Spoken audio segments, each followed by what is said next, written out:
សូមជូនរឿងព្រះនាងស្បែកលាព្រះរាជាស្ដេចមួយអង្គដែលមានឫទ្ធិអំណាចខ្លាំងជាងគេព្រះអង្គមាននគរជាច្រើនសុំជាចំណុះធ្វើឲ្យព្រះនគររបស់ទ្រង់ស្ថិតក្នុងភាពក្សេមក្សាន្តរាជាអង្គនោះមានអគ្គមហេសីប្រកបដោយរូបឆោមស្រស់ស្អាតលើសពីនារីទាំងឡាយនិងមានចរិតស្លូតបូតសុភាពរាបសារទៀតផងចំណែកបុត្រីវិញក៏មានគុណសម្បត្តិល្អគ្រប់យ៉ាងដូចព្រះមាតាទ្រង់ដែរព្រះអង្គបានចិញ្ចឹមសេះជាច្រើននិងសត្វលាងមួយក្បាលដែលរស់នៅក្នុងចំណោមហ្វូងសត្វទាំងអស់សត្វលាមួយនេះជាទីសព្វប្រតិរបស់ព្រះអង្គណាស់សពថ្ងៃមួយសម័យមួយព្រះមហាសីក៏ប្រឈួនជាខ្លាំងគ្មានគ្រូពេទ្យណាអាចព្យាបាលព្រះរោគរបស់ម្ចាស់ក្សត្រីឲ្យជាបានឡើយចុងក្រោយព្រះមហាក្សត្រីក៏បានផ្ដាំស្វាមីថាខ្ញុំម្ចាស់ប្រហែលជាមិនអាចរស់តទៅទៀតបានទេថ្ងៃក្រោយបើព្រះអង្គចង់យកមហេសីថ្មីសូមទ្រង់រៀបអភិសេកជាមួយនារីណាដែលស្លូតហើយស្អាតជាងខ្ញុំម្ចាស់តាមពិត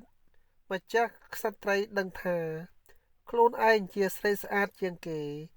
ព្រះអង្គមិនអាចរៀបអភិសេកម្ដងទៀតបានឡើយព្រះរាជាទ្រង់រន្ធត់ព្រះハរតីយំសោកយ៉ាងខ្លាំងហើយសន្យាជាមួយមហេសីគ្រប់បែបយ៉ាងទាំងអស់បន្ទាប់មកម្ចាស់ក្សត្រីក៏សោយទីវង្គតបាត់ទៅច្រើនខែក្រោយមកព្រះរាជានឹកឃើញបណ្ដាំរបស់ព្រះអគ្គមហេសីក៏មានព្រះតីចង់រៀបអភិសេកជាមួយស្រីថ្មីព្រះអង្គបានចេញព្រះរាជបញ្ជាឲ្យនាម៉ឺនចាត់ចែងជ្រើសរើសរកនារីណាដែលស្លូតហើយស្អាតជាងគេជាមហេសីរបស់ទ្រង់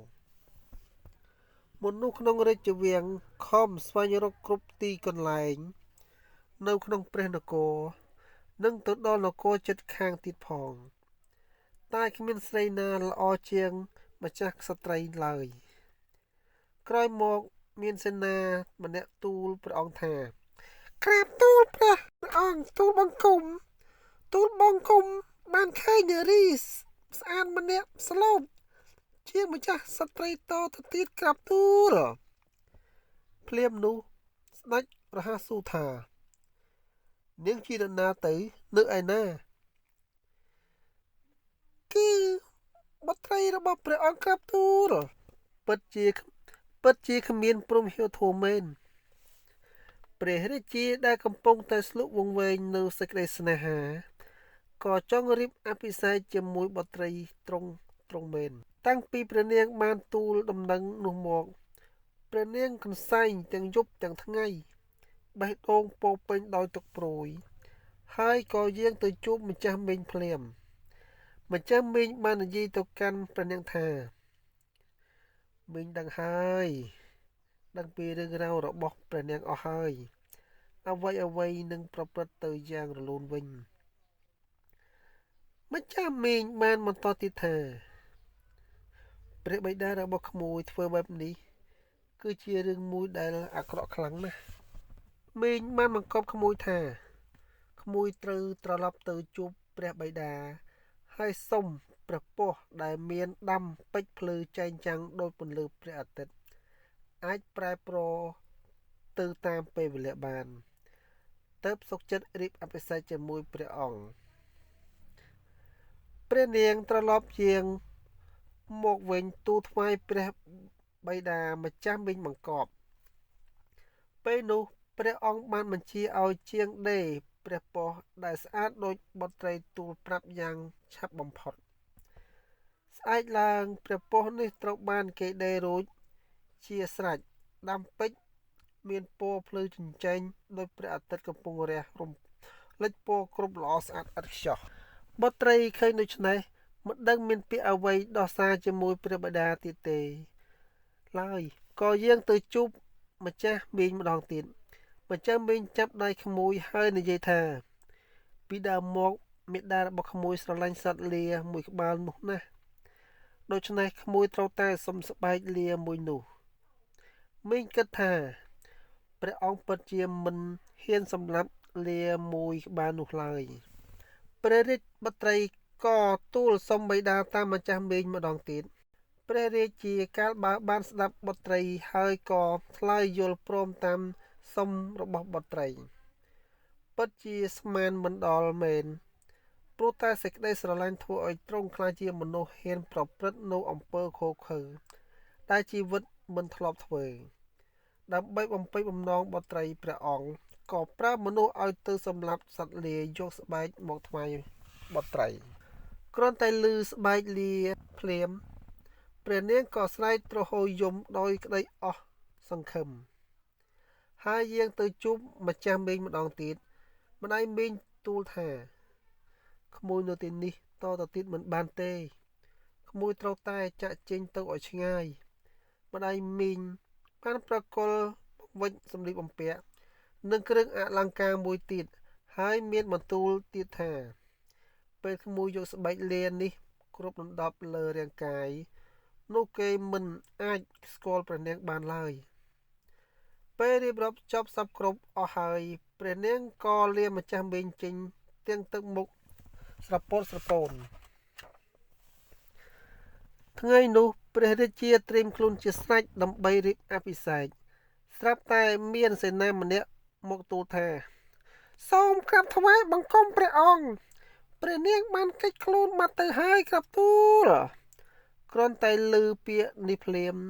ព្រះរាជាអស់សង្ឃឹមជាខ្លាំងហើយអាណិតចំពោះបុត្រីដែលបាត់ខ្លួនទៅក៏ប្រញាប់បញ្ជារាជអាមាត្យនិងសេនាតាមរកបុត្រីគ្រប់ទីកន្លែងនៅក្នុងព្រះនគរទាំងមូលហើយសន្យាឈប់រៀបអភិសេកជាមួយបុត្រីទៀតហើយអំឡុងពេលនោះព្រះនាងកំពុងធ្វើដំណើរទៅមុខយ៉ាងលឿនវងភ័ក្រដល់ផុសផុងប្រឡាក់ពោពេញដោយធូលីដីប្រៀបដូចជាមនុស្សទុរគតដាច់សង្វែងគ្មានគោលដៅរហូតចេញផុតពីព្រះនគរទីបំផុតក៏បានទៅដល់កសិដ្ឋានមួយដែលគេ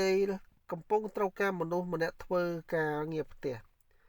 ទោះជាព្រះនាងស្លៀកសម្លៀកបំពាក់ចាស់ចាស់ឬគ្រប់ដណ្ដប់ដោយស្បែកលាក៏ដោយតែទឹកចិត្តគេ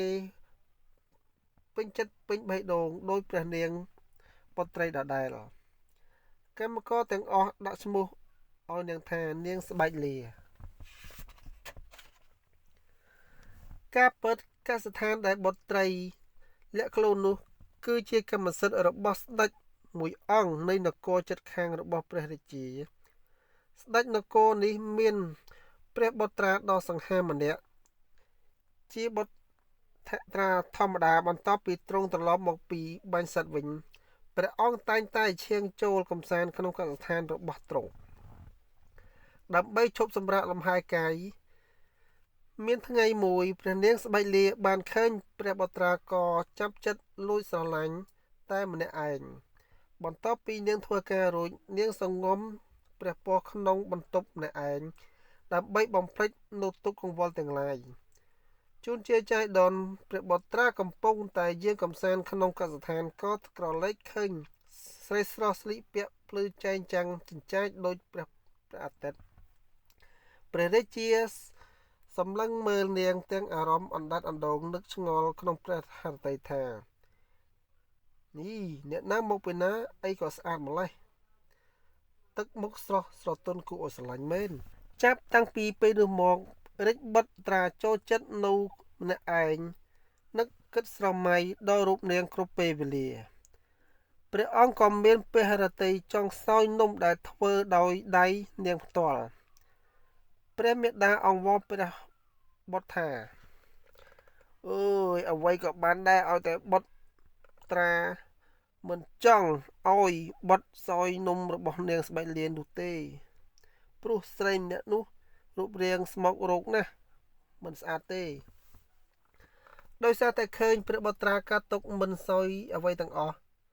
ព្រះមេដាក៏ដាច់ព្រះハរតីបញ្ជាឲ្យនាងស្បែកលាធ្វើនំឲ្យបុត្រសោយនាងស្បែកលាកាលបើបានទទួលព្រះរាជបញ្ជាពីម្ចាស់ក្សត្រីហើយក៏ប្រញាប់ងូតទឹកដោះលាងដៃឲ្យស្អាតយកម្សៅស្ករអំបិលស៊ុតនិងប៊ឺចូលក្នុងបន្ទប់បាយធ្វើនំដោយផ្ចិតផ្ចង់បំផុតបន្ទាប់មកនំក៏ឆ្អិនមានក្លិនឈ្ងុយឆ្ងាញ់យកទៅថ្វាយព្រះអង្គពេលព្រះអង្គកំពុងសោយនំស្រាប់តែទតឃើញចិញ្ចៀនមួយវងនៅក្នុងនំដ៏សែនឆ្ងាញ់គ្រាន់តែបានចិញ្ចៀននោះភ្លាមព្រះបុត្រាមានហឫទ័យសប្បាយរីករាយជាខ្លាំងហើយសុំព្រះបិតានិងមេដារៀបអភិសេកជាមួយនឹងនាងស្បែកលាតែស្ដេចទាំងពីរអង្គមិនយល់ព្រមតាមព្រះហឫទ័យបុត្រីឡើយទ្រង់បានប្រកាសរកស្រីក្រមុំចិត្តឆ្ងាយមានកូននាម៉ឺនមន្ត្រីនិងបុត្រីជាស្ដេចច្រើនដើម្បីឲ្យបុត្រជ្រើសរើសធ្វើជាអគ្គមហេសីតែព្រះអង្គមិនសពរាជហឫទ័យទាល់តែសោះទ្រង់សំងំក្នុងព្រះរាជដំណាក់មិនយាងចេញទៅណាទាំងអស់មិនសោយព្រះក្រញាជាច្រើនថ្ងៃរហូតមានជំងឺក្នុងព្រះរាងកាយដោយសារតែអាណិតបុត្រខ្លាំងពេកស្ដេចក៏អញ្ជើញនាងស្បែកលាចូលរាជវាំងគ្រាន់តែព្រះអង្គបានជួបនាងភ្លាមជំងឺទាំងអស់ក៏ជាសះស្បើយឡើងមួយរំពេចថ្ងៃរៀបអភិសេកព្រះនាងស្បែកលាស្លៀកពាក់ស្រស់ស្អាតនេត្រាផូរផង់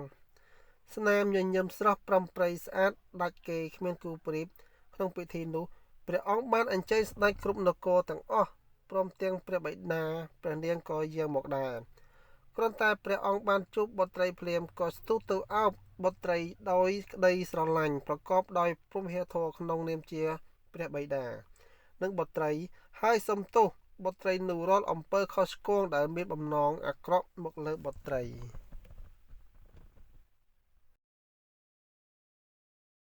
កាលនោះមានប្តីប្រពន្ធពីរនាក់មានឈ្មោះយ៉ាតដូចគ្នាគឺប្តីឈ្មោះយ៉ាតប្រពន្ធក៏ឈ្មោះយ៉ាតដែររស់នៅប្រកបរបរជីកត្បូងនៅស្រុកប៉ៃលិននោះលុះពុកគាត់ចាស់ជរាគាត់ពុំអាចទៅធ្វើការធ្ងន់ធ្ងរដោយសពដងបានទេពួកគាត់ទាំងពីរនាក់ក៏ទៅសំណាក់ធរនៅលើភ្នំមួយដែលសពថ្ងៃយើងហៅថាភ្នំយ៉ាតអ្នកផងក៏នាំគ្នាសន្មត់យកឈ្មោះពួកគាត់ហៅភ្នំនេះឡើងព្រោះការសន្មត់នេះគេពុំអាចនឹកនារកនៃយ៉ាងណានោះទេគ្រាន់តែឲ្យស្រួលហៅស្រួលសម្គាល់ប៉ុណ្ណោះត្បិតនៅប៉ៃលិនមានកំពូលភ្នំខ្ពស់ខ្ពស់ជាច្រើនកន្លែងដូច្នេះគេក៏នាំគ្នាសន្មត់យកតាមភិនភាគទាំងនោះធ្វើជាឈ្មោះឡើងនៅពេលនោះអ្នកស្រុកប៉ៃលិនខ្លះដែលធ្លាប់យកត្បូងទៅលក់ឲ្យស្រុកសៀមញឹកញាប់ពួកគេក៏សម្បូរប្រាក់គេក៏ទិញកាំភ្លើងខ្លីខ្លះកាំភ្លើងវែងខ្លះសម្រាប់យកមកការពារទ្រព្យសម្បត្តិនិងភូមិឋានរបស់គេតែនៅពេលអបសុកអ្នកទាំងនោះតែងយកកាំភ្លើងទៅបាញ់សัตว์នាំឲ្យផ្អើលដល់ពួកអរិយអ្នកតានៅក្នុងព្រៃភ្នំនោះក្រោយមកមានអ្នកតាម្នាក់ដែលមានឫទ្ធិជាងគេបានបំលែងខ្លួនមកជួបជាមួយតាយ៉ាតនិងយាយយ៉ាតហើយគាត់និយាយថាសូមឲ្យពួកអ្នកទាំងនោះឈប់ដើរបាញ់សត្វទៀតទៅនាំឲ្យពួកអរិយអ្នកតាទាំងអស់ភ័យរត់ខ្ចាត់ខ្ចាយកូនចៅវង្វេងវង្វាន់គ្នាអស់ហើយដូច្នេះសូមឈប់បាញ់ទៅយើងនឹងសន្យាជួយពួកគេឲ្យរកឃើញត្បូងដែលមានតម្លៃប៉ុន្តែបើពួកគេបានជាអ្នកមានហើយត្រូវនាំគ្នាកសាងវត្តមួយនៅលើកន្លែងភ្នំនោះមិនតែប៉ុណ្ណោះត្រូវលេងភ្លេងរំកងោករៀងរាល់ថ្ងៃសិលទៀតផងផ្ដាំរួចហើយអ្នកតានោះក៏អន្តរធានបាត់ទៅឯតាយ៉ាតនិងយាយយ៉ាតក៏នាំរឿងនេះទៅនិយាយប្រាប់ពួកអ្នកស្រុកទាំងអស់ឲ្យដឹងគ្រប់គ្នាថាអ្នកស្រុកក៏ព្រមគោរពតាមបំណងអ្នកតានោះរហូតមកនេះជារឿងមួយដែលតាក់ទងទៅនឹងភ្នំយ៉ាតឯរឿងមួយទៀតដែលតាក់ទងទៅនឹងឈ្មោះប៉ៃលិននោះមានដោយឡែកផ្សេងទៅទៀតតាមអ្នកស្រុកឲ្យការថាពាក្យប៉ៃលិននេះ ក្លាយមកពីពាក្យផេលេងព្រោះមានរឿងនិទានដើមបញ្ជាក់ផងថាកាលនោះមានអ្នកប្រមាញ់ដេញតាមដានសិតចេះព្រីតែដល់ឆ្ងាយទៅរហូតដល់ពួកភ័ក្រខាងបៃលិនសពថ្ងៃដែលគ្រានោះនៅជាព្រៃស្រោងមានវាលចន្លោះខ្លះតែត្រង់ប្រឡាយទឹកដែលហូរអូមានអូតុងជាដើមក្បែរមាត់អូនេះអ្នកប្រមាញ់បានប្រទះឃើញសត្វភេកំពុងលេងហើរទឹកលុះភេហែ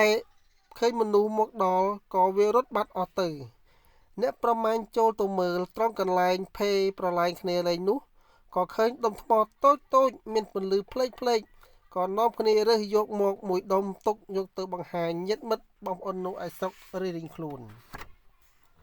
លុះដល់ស្រុកអ្នកស្រុកនោះតាមនិយាយថាពួកកូឡាដែលមករស់នៅក្នុងខេត្តច័ន្ទបុនស្រុកសៀមស្គាល់ថាថ្មនេះមានតម្លៃគេក៏យកទៅវាយបំបែករួចឆ្នៃជាត្បូងឡើងក៏ឃើញថាមានទឹកល្អណាស់កាលបើឃើញដូច្នេះគេក៏នាំគ្នាទៅស៊ូទិញពីពួកប្រមាញ់នោះទៀតពួកប្រមាញ់យល់ថាជាផ្លូវរកស៊ីមួយហើយក៏ព្យាយាមនាំគ្នាឈ្មោះទៅយកដុំថ្មនេះពីកន្លែងមុនជាញឹកញាប់ការទៅមកញឹកញាប់នេះហើយទៅអ្នកទាំងនោះសន្មត់ឈ្មោះទីកន្លែងត្រង់នេះថាកន្លែងភេលេងយកតាមសភាពដែលគាត់ប្រទះឃើញជាលើកដំបូងនោះប៉ុន្តែដោយមូលហេតុពួកគេទាំងនោះទៅស្រុកសៀមក៏អានពាក្យនេះคล้ายទៅតាមសំឡេងស៊ីបន្តិចទៅគឺភេឯលេងទៅជាលេនឬលិនដូច្នេះរួមមកទៅជាភេលិនលុះសម័យបារាំងទៅកាន់កាប់ទីនោះក៏សរសេរឈ្មោះនេះជាអក្សររ៉ូម៉ាំងតាមសំឡេងផងដូចជារូបសាស្ត្រពាក្យផងផៃលិនគឺពេហាជាអក្សរផ RE ជាស្រៈ A L ជាអក្សរលនិង E ជាស្រៈ I ផ្សំនឹង N ជាអក្សរណចំណែកមរតកមកដើម្បីកុំឲ្យពិបាកសរសេរគេក៏ភ្ជាប់លេងឲ្យមានសញ្ញា tradition ក៏ខ្ល้ายទៅជា Phylin ហើយតមកបារាំងបានគ្មានអក្សរហាស់គេក៏លុបចោលហាស់ចោលទៅជាអក្សរតែ Phylin សេចក្តីអធិប្បាយមកនេះមានទំនងជាដើមកំណើតស្រុកជារឿងព្រេងដើម្បីជាប្រយោជន៍ដល់អ្នកស្រាវជ្រាវនៅពេលមុខទៀតប៉ុន្តែមានទំនងខ្លះចង់ទៅជារឿងព្រេងដែរត្បិតមានលៃលំជំនឿខ្មោចអរិយអ្នកតាងជាមួយផងការនេះយើងសង្ឃឹមថាលោកអ្នកអាណាដែលចេះចាំរឿងព្រេងក្នុងភូមិភាគនេះវែងឆ្ងាយទៅទៀតសូមបញ្ជូនមកឲ្យយើងផងដើម្បីកែសម្រួលជាលើកក្រោយសូមអរគុណរឿងដើមកំណើតសត្វកូនលោកមានបក្សីម្យ៉ាងហៅថាសត្វកូនលោកមានរូបរាងស្រដៀងនឹងសត្វក្រលីងក្រឡងដែលមានមាឌធំជាងក្រលីងក្រឡងបន្តិចសម្បុរពណ៌ក្រហមកន្ទុះច្រើនអាស្រ័យនៅក្នុងព្រៃភ្នំឬព្រៃស្រោងស្រឹងសត្វនេះចាស់ខ្មែរយើងបាននិយាយតគ្នាមកថាមានដើមកំណើតមកពីមនុស្សដូចជាមានរឿងដំណាលតទៅមានកសិករពីរអ្នកប្តីប្រពន្ធជាមនុស្សក្រលំបាកមានកូនស្រីតូច3នាក់កូនទី1ចេះដងទឹកដាំបាយកូនទី2ចេះនាំប្អូនដើរលេងកូនទី3ចេះរត់លេងក្រោយពីពេលដែលប្តីស្លាប់ចោលទៅនាងប្រពន្ធនៅមេម៉ាយជាមួយនឹងកូនស្រី3នាក់តែងតែទៅកាប់អុសបេះបន្លែទូលទៅលក់នៅឯផ្សាររាល់ថ្ងៃមួយនាងបានទៅជួបនឹងអ្នកលេងស៊ីផឹកម្នាក់ដែលតែងតែដើរលួចឆក់អ្នកដំណើរឆ្ងាយចិនបានលួចកាក់យកមកស៊ីផឹកហឺហាអ្នកលេងនោះកាលបើក្រឡេកឃើញនាងមេម៉ាយក៏សម្ដែងអាកប្បកិរិយាជាអ្នកគួរសមសួរនាងថាចុះនាងនៅភូមិណាឆ្ងាយឬអត់ហេតុអីក៏មិនឲ្យប្តីជួយរែកនឹងផ្ទុកទូលម្នាក់ឯងច្រើនម្លេះនាងខ្ញុំជាស្រីមេម៉ាយប្តីស្លាប់ចោលទៅសប្តាហ៍ថ្ងៃក្រលំបាក់ខ្លាំងណាស់ប្រឹងកាប់អស់បេះបន្លែលក់គ្រាន់បានប្រាក់កាសបន្តិចបន្តួចយកទៅទិញអាហារចំណីឲ្យកូនស្រី3នាក់បរិភោគលើដូច្នេះអ្នកលេងនឹកអព្រួយក្នុងចិត្តគិតថានាងនេះមេម៉ាយមែនប៉ុន្តែមានរូបស្អាតគ្រាន់បែគូអញតាមទៅសួរដល់ផ្ទះយកធ្វើជាប្រពន្ធឲ្យបាននាងខ្ញុំមានចិត្តអាណិតនាងណាស់ខ្ញុំសុខចិត្តជូន50កហបណៈសម្រាប់ទិញអីវ៉ាន់ផ្ញើកូនចាអរគុណនៅសម្ដានចិត្តល្អរបស់លោកនាងមេម៉ាយក៏ទទួលយកភ្លាមដោយសេចក្តីត្រេកអរលុះលក់អស់នឹងបន្លែអស់ ហើយនាងត្រឡប់មកផ្ទះវិញឯអ្នកលេងក៏លបដើរតាមមកពីក្រោយដើម្បីគុនមើលផ្ទះលុះពេលប្រលប់ក៏ទៅជួបនៅឯផ្ទះនាងនិយាយគ្នាត្រូវមាត់ហើយក៏យកគ្នាជាប្តីប្រពន្ធទៅចាប់តាំងពីថ្ងៃនោះមកបរិសអ្នកលេងតែងតែចេញទៅប្លន់អ្នកស្រុកពី3ថ្ងៃមកផ្ទះម្ដងក៏មានកន្លះខែមកម្ដងក៏មាននាងជាប្រពន្ធមានមាសប្រាក់ចាយបរិបូរណ៍ស្លៀកពាក់សត្វតែរបស់ល្អល្អរស់នៅជាមួយប្តីថ្មីយូរទៅក៏ទៅជាធំចិត្តក្តៅក្រហាយស្អប់កូនស្រីរបស់ខ្លួនឃើញមកកូនពេលណាចង់តែយកកាំបិតមកកាប់ឲ្យដាច់កទាំង3នាក់ពេលដាំស្លឆ្អិនហើយនាំប្តីបរិភោគតែ2នាក់សល់បាយក្នុងឆ្នាំងបន្តិចបន្តួចកូនតែ3នាក់នាំបងប្អូនកេះកាយស៊ីខ្លះដេកលក់ក្បាលជើងក្រានខ្លះដេកលក់នៅល្វែងផ្ទះខាងក្រៅមុខខំសោះពេញខ្លួនពេលព្រឹកនាងនោះតាក់តែងខ្លួនប្រាណទៅស៊ីផឹកនៅឯផ្សារជាមួយប្តីរាល់ថ្ងៃម៉ែកូនគ្នាបានណាស់បានណាស់ឆាប់ទៅវិញណា អីអើចុះកូនណាគេនឹងណា អូគឺកូនអ្នកនៅចិត្តនេះទេ អូមែនហើយ ថ្ងៃមួយប្តីមានចិត្តមិនសប្បាយចិត្តនឹកឃើញរឿងអ្នកដតីសួរថ្ងៃមុនក៏បាននិយាយរំលឹកប្រាប់ប្រពន្ធ បងមានសេចក្តីអៀនខ្មាស់នឹងអ្នកចិត្តខាងខ្លាំងណាស់ព្រោះអូននឹងកូនណាចេះតែមកតាមបងទៅផឹកស៊ីនៅឯផ្សារដូច្នេះបងសុំវល់ចិត្តអូនសុំអូននៅផ្ទះថែទាំកូនស្រីទាំង3នាក់ចុះ លឺប្តីនិយាយយ៉ាងនេះនាងនោះគិតក្នុងចិត្តអេប្តីយើងគាត់ហឺហាណាស់ពួកស្រីខូចក្នុងផ្សារស្គាល់គាត់ទាំងអស់បើយើងបណ្ដោយតទៅថ្ងៃមុខគាត់នឹងបោះបង់យើងពំខានគួរតែយើងរកឧបាយកលសម្រាប់កូនស្រីទាំង3នាក់ចោលកុំឲ្យគាត់មានពាក្យចាក់ដោតថាឲ្យយើងនៅចាំផ្ទះព្រោះតកូនឡើយលុះដល់ខែពិសាមានភ្លៀងធ្លាក់ជោគជាំនាងនោះនិយាយបញ្ឆោតកូនថាកូនអើយចាម៉ែកាលពីពួកកូននៅរស់ណាតែដល់រដូវនេះហើយគាត់តែងតែនាំម៉ែទៅសាបព្រោះស្រូវនៅត្រពាំងទឹកក្នុងព្រៃចិត្តជើងភ្នំមានខ្ទមលំហដេកចាប់ស្រូវស្អែកនេះណាម៉ែនឹងយកស្រូវពូជទៅសាបព្រោះចូលកូនតែដេកចាំចាប់ព្រៀបលលកុំឲ្យស៊ីស្រែសោះណាស់ដឹងទេ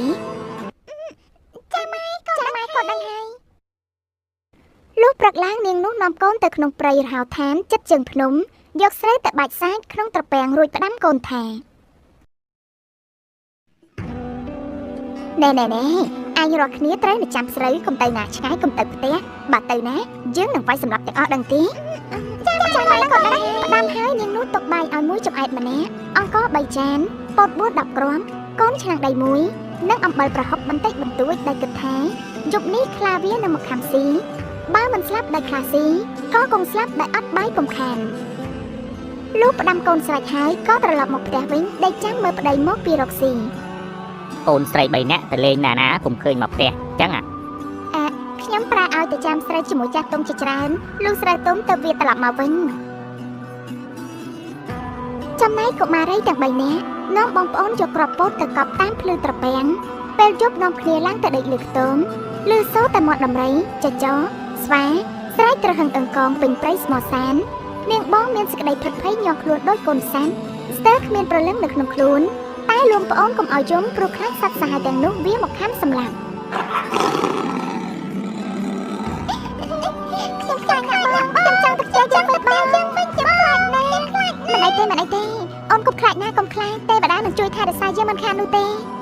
គ្រានោះអរិយទេវតាដែលស្ថិតនៅក្នុងព្រៃបានដឹងហើយមានក្តីអាណិតក្មេងៗនាងម្ដាយហេតុអីក៏យកកូនតូចមកប្រោះចោលក្នុងព្រៃដូច្នេះបើយើងមិនជួយកុមារទាំង3នេះផងទេមុខជាមរិតយំខ្នងស៊ីពំខាន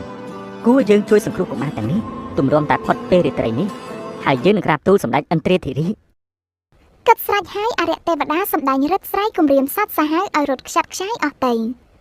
លុះព្រឹកឡើងក៏ចូលទៅកាន់សំណាក់ទេវរាជឈ្មោះវិរុណនៅទិសឦសានដើម្បីឲ្យទេវរាជនេះនាំដំណឹងទៅក្រាបទូលព្រះឥន្ទ្រាធិរាជការនេះមិនចាំបាច់ទៅក្រាបទូលព្រះឥន្ទ្រាជនោះទេព្រោះកុមារីទាំង3នេះគួរត្រូវខ្លាចខ្លួនទៅជាសត្វបក្សីវិញដើម្បីឲ្យពួកគេអាចរស់នៅដោយខ្លួនឯងបាន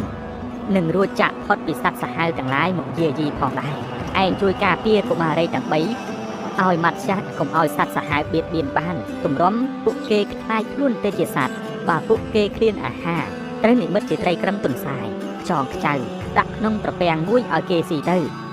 ទទួលបញ្ជាព្រះវរុណទេវរាជអរិយទេវតាត្រឡប់មកវិញក៏ធ្វើតាមបង្គាប់វរុណទេវរាជសូមឲ្យស្រះនេះមានត្រីខ្ចងខ្ចៅដើម្បីមានជាអាហារឲ្យកូនទាំង3នេះ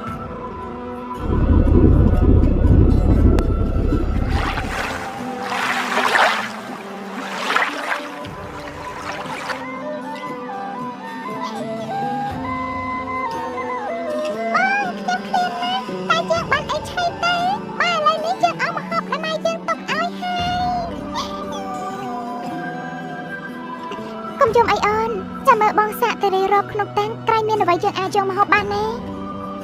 មែនហើយកុំយំអីអូន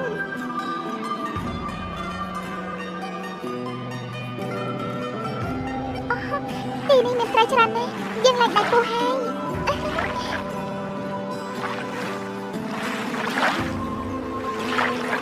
បងក៏នាំគ្នាចុះទៅចាប់ត្រីហើយបានទុនសាយធំមួយមកប្រុងដុតស៊ីបងចាប់បានត្រីច្រើនខ្លាំងណាស់ខ្ញុំឃ្លានណាស់បងយើងអត់មានភ្លើងដុតត្រីទេមានតែហូបសាច់ឆាវព្រោះភ្លើងដែលម៉ែបង្កាត់ឲ្យគឺរលត់អស់ទៅហើយ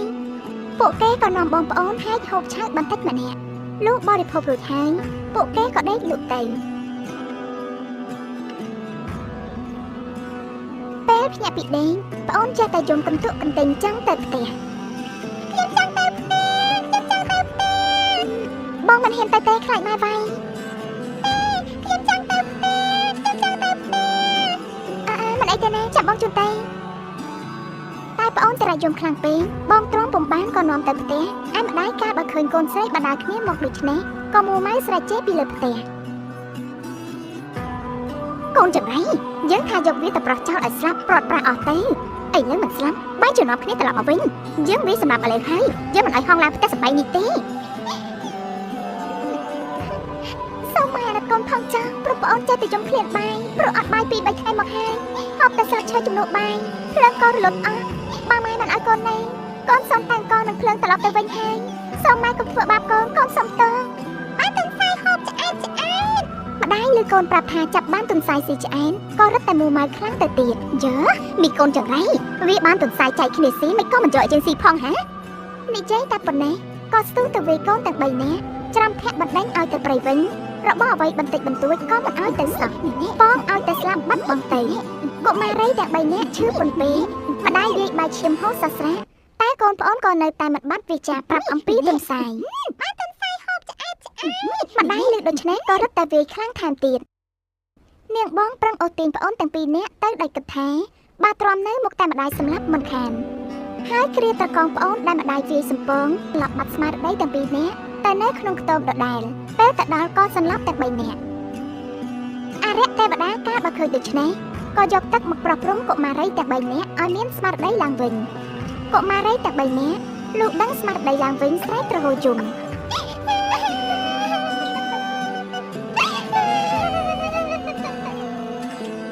នាងបងក៏ចុះទៅចាប់ត្រីក្រឹមទន្សាយនិងរាវរកខ្យងមកហែកចែកបងប្អូនហូបជំនួសបាយជានិច្ចរៀងរាល់ថ្ងៃត្រីនិងខ្ចៅខ្ចងចេះតែមានមិនអស់ព្រោះទេវតានិមិត្តឲ្យកាលណាថ្ងៃក្តៅល្អស្រង់មកហាថ្ងៃឲ្យតែក្រៀមហើយវាយបំបែកហែកចែកគ្នាហូបទៅនាងបងនិយាយគៀកកលួងលោមប្អូនថាអូនឯងយើងតែ3នាក់នេះពុំបានជួបមុខម៉ែទៀតទេព្រោះគាត់មានប្តីថ្មីទៀតបានជាគាត់ស្អប់យើងហើយរករឿងសម្រាប់យើងចោលយើងកុំសង្ឃឹមថាមានជីវិតបានទៅជួបមុខគាត់ទៀតណាមួយសម្ពត់ឯងមានតែម្នាក់មួយសម្រាប់ស្លៀកដណ្ដើមឥឡូវនេះដាច់អស់ហើយតទៅមុខទៀតយើងនឹងរងាអោបក្បាលជង្គង់ហើយនឹងអាក្រាតកាយនៅតែខ្លួនទៅទេដោយសត្វដេរឆាននិយាយអំពីពោតដែលនាងបានដាំជុំវិញភ្លឺត្រពាំងនោះបាន3ខែមានផ្លែចាស់ខ្ចីសត្វជ្រូកក្តាន់ស្វាកំប្រុងពុំហ៊ានទៅស៊ីឡើយព្រោះអរិយទេវតាតែងថែរក្សានាងបងតែងតែបេះយកមកបរិភោគជាមួយនឹងត្រីក្រឹមទន្សាយហើយនឹងខ្យងខ្ចៅលុះបាន6ខែ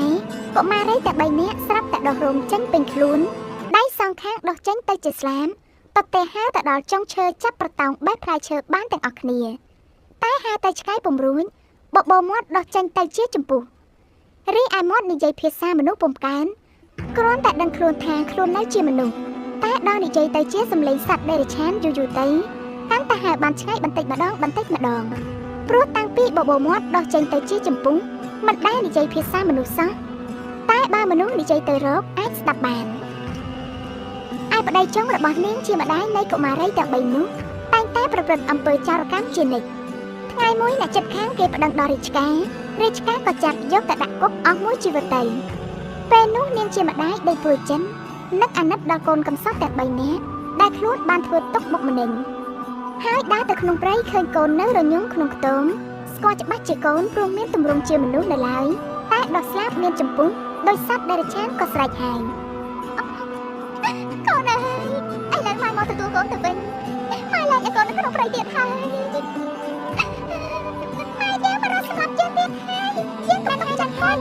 នៅសម្រាប់ជាល្អជាងយើងឆាប់ហៅតែលឿនឡើងបើយើងនៅគាត់នៅសម្រាប់ជាងឆាប់ហៅតែលឿនឡើងកូនទាំង3នាក់លើមាត់ម្ដាយហើយស្គាល់ជាក់ជាម្ដាយតែខ្លាចម្ដាយវាយក៏នាំគ្នារត់យើងផុតនិស្ស័យជាកូនលោកហើយយើងទៅជាសត្វដេរឆានល្អជាងកុំមកចិត្តយើងបានហើយកុំមកចិត្តយើងអីឆាប់ចេញទៅប៉ុន្តែសម្ដីដែលស្រែកប្រាប់មកម្ដាយនោះមិនច្បាស់លាស់ជាសម្ដីមនុស្សទេតែជាស្រែកថាកូនលោកម្ដាយចេះតែរត់ស្រែកហៅកូនទាំង3លុះត្រាតែអស់កម្លាំងដើរពំរួញណាមួយអត់អាហារបរិភោគផងក៏ដួលស្លាប់ទៅនៅប្រទេសកម្ពុជាសត្វនេះវាតែងតែហើរមករឹសខ្ចង់ខ្ចាយស៊ីតាមវាលស្រែក្បែរជើងភ្នំឬព្រៃស្រោងកាលណាវាផ្អើលនឹងមនុស្សឬសត្វដូចគ្នាវាស្ទុះហាស្រែកយំឮថាកូនលោកលុះរាត្រីស្ងប់ស្ងាត់វាធ្ងួយធ្ងរមុខគួរឲ្យស្រណោះពន់ពេក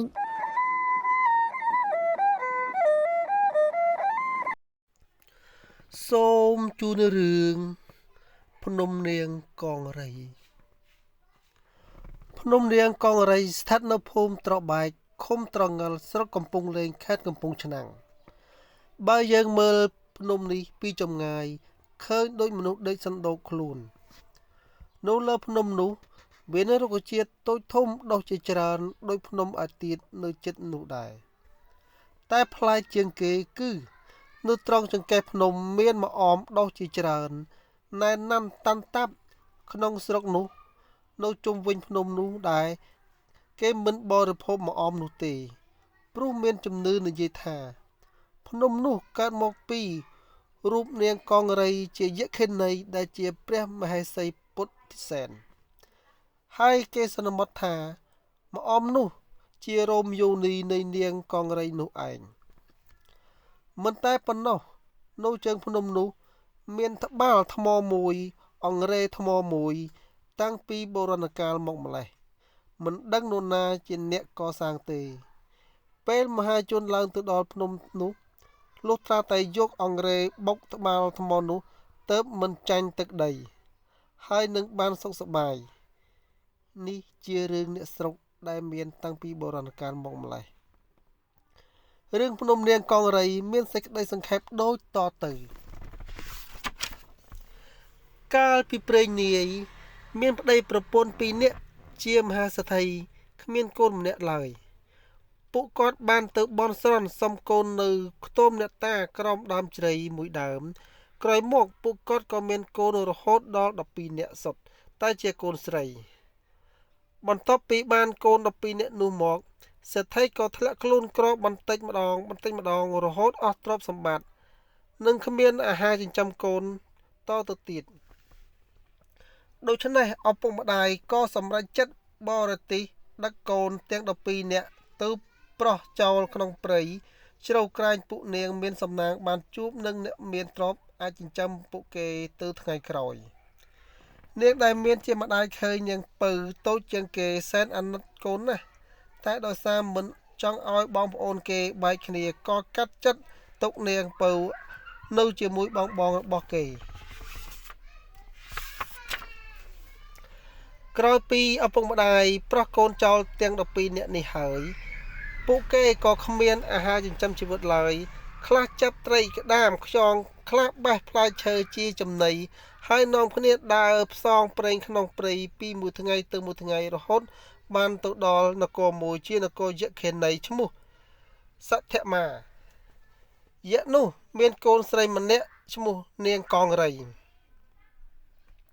សទ្ធមាបានឃើញនាង12នាក់ក៏ប្រែក្រឡាខ្លួនជាស្ត្រីធម្មតាម្នាក់នាំយកនាងទាំង12នោះទៅទុកក្នុងប្រាសាទរបស់ខ្លួនឲ្យនៅបម្រើព្រះនាងកងរីជាកូនអស់រយៈពេលយ៉ាងច្រើនយូរម៉ោងទៅដឹងថាជានគរយក្សក៏នាំគ្នាលួចរត់រហូតចេញផុតពីនគរយក្សក្រោយមកពួកនាងក៏បានជួបនឹងស្ដេចមួយអង្គព្រះនាម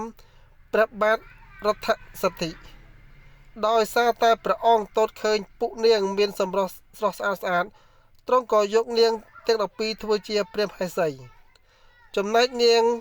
សន្ធមាក៏ក្រឡាខ្លួនធ្វើជាស្ត្រីស្អាតម្នាក់មកលួងលោមព្រះអង្គរហូតបានធ្វើជាព្រះអគ្គមហេសីដើមរបស់ព្រះបាទរដ្ឋសទ្ធិ ថ្ងៃមួយសទ្ធិមេពុទ្ធធ្វើជាឈឺធ្ងន់ញុះញង់ពេទ្យឲ្យទូលព្រះបាទរដ្ឋសិទ្ធិស្គៀលភ្នែកទាំង12នាងទាំង12យកមកធ្វើជាថ្នាំព្យាបាលរោគខ្លួននឹងយកនាងទាំង12ដែលមានព្រះគរគ្រប់គ្នាទូទុកក្នុងលអាងមួយបង្អត់អាហារហើយយកក្របភ្នែកនាងទាំង12នាក់ទូទុកក្នុងឃ្លាំងនៅឯនគររបស់ខ្លួនឯនាងកង្រីជាកូនថែរក្សាក្នុងចំណោមនាង12នាក់នោះនាងបងទាំង11នាក់ត្រូវបានគេស្គៀលភ្នែកទាំងសងខាងឯនាងពៅត្រូវបានគេស្គៀលភ្នែកតែម្ខាងប៉ុណ្ណោះដោយកន្លងមកនាងពៅធ្លាប់ស្គៀលភ្នែកតែម្ខាងដែរនាងពៅមានព្រះពោធិសត្វជាអ្នកមានបុណ្យមកចាប់កំណើតក្នុងផ្ទៃរបស់នាងវេលាដែលនាងបងកើតកូនមកភ្លាមគេហែកសាច់កូនចែកគ្នាឆៃជាអាហារព្រោះនៅទីនោះគ្មានបាយទឹកសម្រាប់ពួកនាងឡើយថែមទាំងខ្វាក់ភ្នែកទៀតផងចំណែកនាងពៅប្រសូតបុត្រមកដាក់ឈ្មោះថាពុទ្ធរិទ្ធិសែននាងលាក់កូនមិនឲ្យបងដឹងឡើយ7ឆ្នាំបានកន្លងផុតទៅពុទ្ធិសែនជាតួអង្គព្រះពោធិសត្វក៏មានរូបរាងធំស្អាតសង្ហាបញ្ញាឆ្លៀងវៃរកក្មេងណាមកប្រៀបប្រដូចពុំបានថ្ងៃមួយរិទ្ធិសែនបានជជែកសួរម្ដាយអំពីរឿងហេតុដែលមកនៅក្នុងលអាងនេះនាងពៅកាលបើឮកូនសួរហើយក៏អាណិតកូនក្រៃលែងនាងក៏បានប្រាប់កូននៅរឿងទាំងអស់ដែលបានកើតឡើង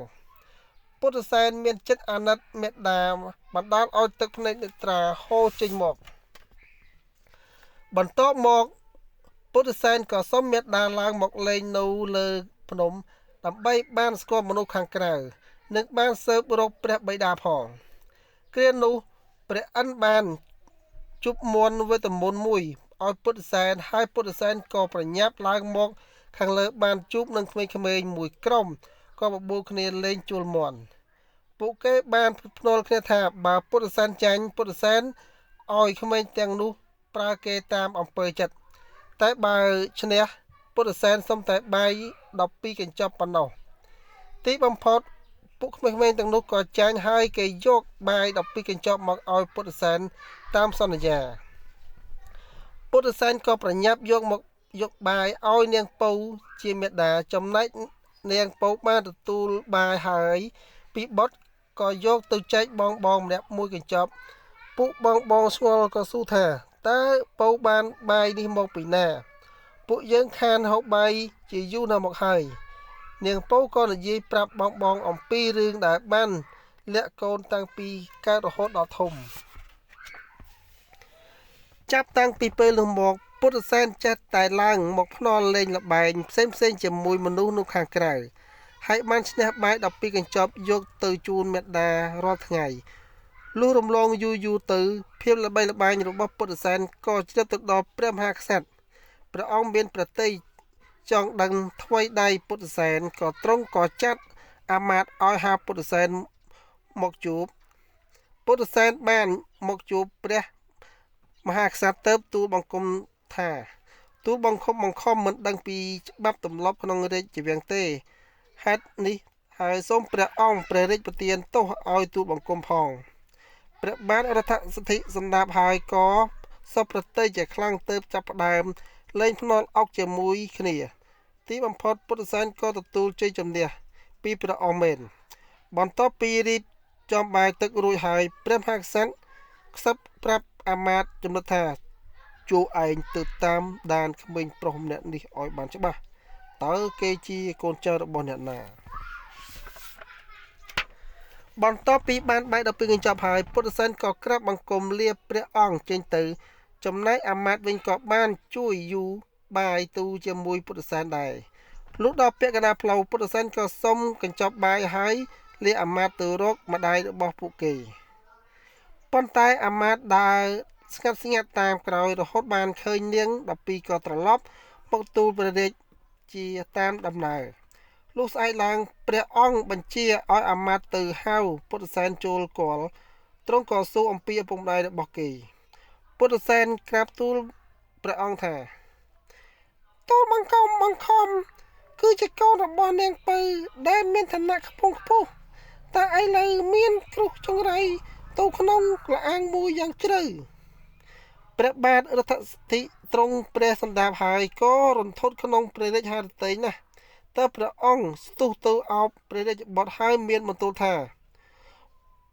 បុត្របិតាយើងនេះហើយជាបិតារបស់ឯងកន្លងមកយើងមិនដឹងស្មានថាឯងជាបុត្ររបស់យើងសោះបិតាចាស់ណាស់ហើយឥឡូវបានជួបបុត្របិតាសែនត្រេកអររកអ្វីមកព្រៀបផ្ទឹមពុំបានឡើយមិនយូរប៉ុន្មានដំណឹងនេះក៏ឮដល់យក្សសទ្ធមាជាខេណីនេះមានចិត្តខឹងសម្បាហើយស្អប់នឹងពុទ្ធិសែនជាខ្លាំងតែនាងខំទប់ចិត្តធ្វើជាស្រឡាញ់ព្រៀបដូចជាកូនបង្កើតសំណេរក្រោយមកពុទ្ធិសែនធំពេញវ័យសទ្ធមាក៏មានគំនិតចង់សម្លាប់ពុទ្ធិសែនចោលទៅនាងប្រើពុទ្ធិសែនជិះសេះនាំសារមួយច្បាប់ទៅឲ្យនាងកង្រីជាកូនក្នុងសារនេះសរសេរថាបើពុទ្ធិសែនមកដល់យប់ស៊ីទាំងយប់មកដល់ថ្ងៃស៊ីទាំងថ្ងៃមុនដំបូងពុទ្ធិសែនមិនចង់ទៅទេព្រោះគ្មានអ្នកណាមើលថែមេដាទាំង12តែដោយមេដាបៃតាអះអាងថានឹងជួយមើលថែពួកគាត់តើពុទ្ធិសែនយល់ព្រមចេញទៅដោយយកសេះមួយដល់ល្អពូកែបំផុតអាចនិយាយភាសាមនុស្សបាននឹងចេះហោះហើរផងដែរសេះនេះមានឈ្មោះថាមនីកែវតែជាភពល្អរបស់ពុទ្ធិសែននៅពេលជិះសេះទៅដល់ពាក់កណ្ដាលព្រៃដោយអស់កម្លាំងខ្លាំងពេកពុទ្ធិសែនក៏ឈប់សម្រាកនៅកណ្ដាលព្រៃភ្នំមហាឥសីបានឃើញពុទ្ធិសែនកំពុងផ្ទុំលុនឹងឃើញសម្បត្តិដែលចងនៅចង្កេះក៏ហែកសម្បត្តិនោះចោលហើយសរសេរថាជាថ្មីថាបើពុទ្ធិសែនមកដល់ថ្ងៃរៀបការទាំងថ្ងៃមកដល់យប់រៀបការទាំងយប់ជាមួយនាងកង្រីគ្រាន់តែពុទ្ធិសែនមកដល់នគរយៈភ្លាមក៏គេប្រកល់សារនេះទៅឲ្យនាងកង្រីចំណែកនាងកង្រីអានសម្បត្តិនោះចប់ក៏នាងក៏រៀបអភិសេកជាមួយពុទ្ធិសែនជាបន្ទាន់ពុទ្ធិសែនក៏បានសោយរាជនៅនគរយៈសតមានាពេលកន្លងឯងនោះនាងកង្រីស្រឡាញ់នឹងទុកចិត្តចំពោះស្វាមីជាខ្លាំងបាននាំព្រះអង្គយាងកំសាន្តគ្រប់ទីកន្លែងហើយប្រាប់អំពីប្រស័យភ្នែកនាងទាំង12នាក់និងអំពីថ្នាំសម្រាប់ដាក់ភ្នែកឲ្យជាសះស្បើយឡើងវិញហើយថ្នាំមានសម្រាប់បោះទៅកើតទឹកឬជាភ្នំបានទៀតផងកាលបើមានឱកាសល្អដូច្នេះពុទ្ធិសែនក៏លបលួចយកថ្នាំនិងកែភ្នែករត់ចោលនាងកង្រីទាំងកណ្ដាលអាត្រៀតដើម្បីបញ្ចប់ប្រញាប់យកថ្នាំទៅព្យាបាលភ្នែកព្រះមេត្តាបិតាព្រះមេត្តានៅអនគរភ្នំវិញប៉ុន្តែនាងកង្រីដឹងខ្លួនទាន់ក៏រត់តាមព្រះស្វាមីដោយតបស្លុតរន្ធត់ក្រៃលែងពុទ្ធិសែនឃើញនាងកំពុងដង្ហើយហៅតាមក្រោយក៏បោះថ្នាំទឹកឲ្យកើតជាទឹកទន្លេដើម្បីខាំងផ្លូវនាងកង្រីមិនឲ្យមកបង្អាក់ដំណើរការបាននាងកង្រីគិតតែអំពីយំសោកបោកខ្លួនមិនឈប់ធ្វើឲ្យព្រះរាងកាយកាន់តែទន់ខ្សោយទៅរហូតបាត់បង់ជីវិតនៅកណ្ដាលព្រៃនោះពុទ្ធិសែនក៏បានមកដល់នគរវិញដោយសុវត្ថិភាពទ្រង់រហ័សដាក់ថ្នាំកែភ្នែកព្រះមេត្តានិងមេត្តាទាំងអស់ឲ្យជាសះស្បើយឡើងវិញហើយទ្រង់សម្លាប់យក្សសន្ធមាស្លាប់ចោលទៅបន្ទាប់មកព្រះអង្គពុទ្ធិសែនក៏ឡើងសោយរាជ្យជាស្ដេចផែនដីដំណរពីព្រះបិតារួចរួមសុខទុក្ខជាមួយមេត្តាទាំងអស់បានសេចក្តីសុខសាន្តរហូតដល់ទ្រង់ចូលទីវង្គតទៅ